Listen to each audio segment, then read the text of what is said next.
आज फिर हम जो है आपके सामने संविधान का भाग 2 लेकर के हाजिर हैं, जिसमें नागरिकता के बारे में प्रावधान किया गया है संविधान के भाग 2 में।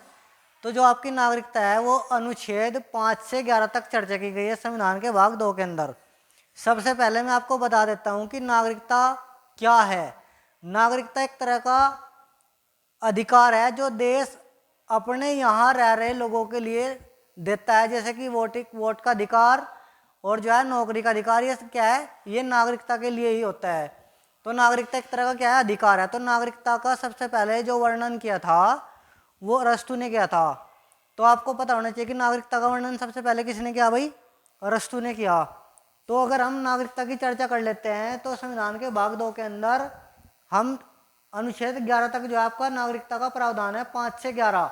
तो अनुच्छेद 5 में क्या है, संविधान के प्रारंभ में नागरिकता, मतलब जब आपका संविधान लागू किया गया था 26 जनवरी 1950 को, यदि कोई नागरिक उस समय भारत में रह रहा हो या उसके 5 साल पहले या उससे ज़्यादा समय से भारत में रह रहा हो, तो अनुच्छेद 5 के तहत वह भारत का नागरिक होगा।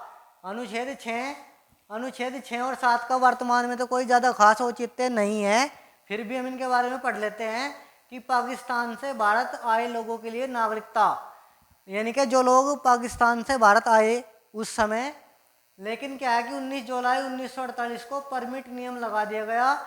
यानी कि क्या हुआ कि जो पाकिस्तान से भारत 19 जुलाई 1948 के बाद आया है उसे जो है एक परमिट लेके आना पड़ेगा, यानी परमिट अधिनियम के तहत ही वह भारत में आ सकता था। और उसके 6 महीने बाद नागरिकता का प्रावधान किया गया।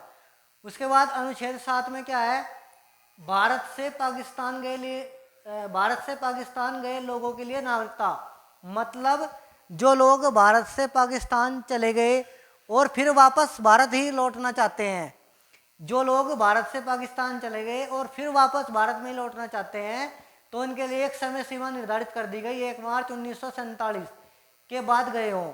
मतलब कि यानी कि जो भारत के लोग थे और वो पाकिस्तान चले गए 1 मार्च 1947 के बाद, तो उन्हें भी भारत की नागरिकता दी जाएगी, बशर्ते उन्हें 6 महीने का रजिस्ट्रेशन कराना होगा। 6 महीने का रजिस्ट्रेशन कराने के बाद ही जो है अनुच्छेद 7 के तहत उन्हें नागरिकता का प्रावधान किया गया था।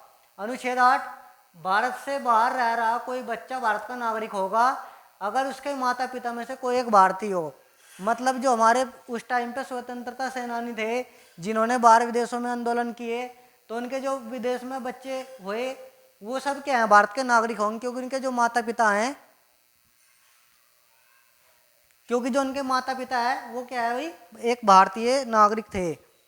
अच्छा जी, उसके बाद अनुच्छेद 9 क्या है कि अगर कोई व्यक्ति विदेश की नागरिकता ले लेता है तो उसकी भारत की नागरिकता समाप्त कर दी जाएगी।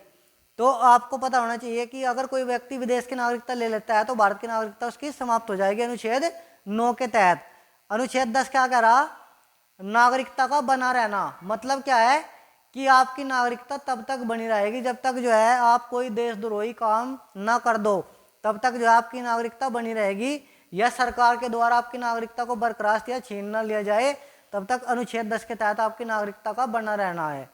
उसके बाद अनुच्छेद 11, नागरिकता का कानून संसद बनाएगी, और नागरिकता का जो स्पेशली दिया गया है वो हमारे गृह मंत्रालय के अंडर में आता है। तो आपको पता होना चाहिए कि जो नागरिकता के कानून है वो किस मंत्रालय के अंदर आए, गृह मंत्रालय के अंदर। अब हमें एक नोट देखना है कि नोट भारत में नागरिकता 5 प्रकार से ली जा सकती है, वो हम इससे अगली वीडियो में डिस्कस करेंगे किस किस प्रकार से भारत की नागरिकता ली जा सकती है।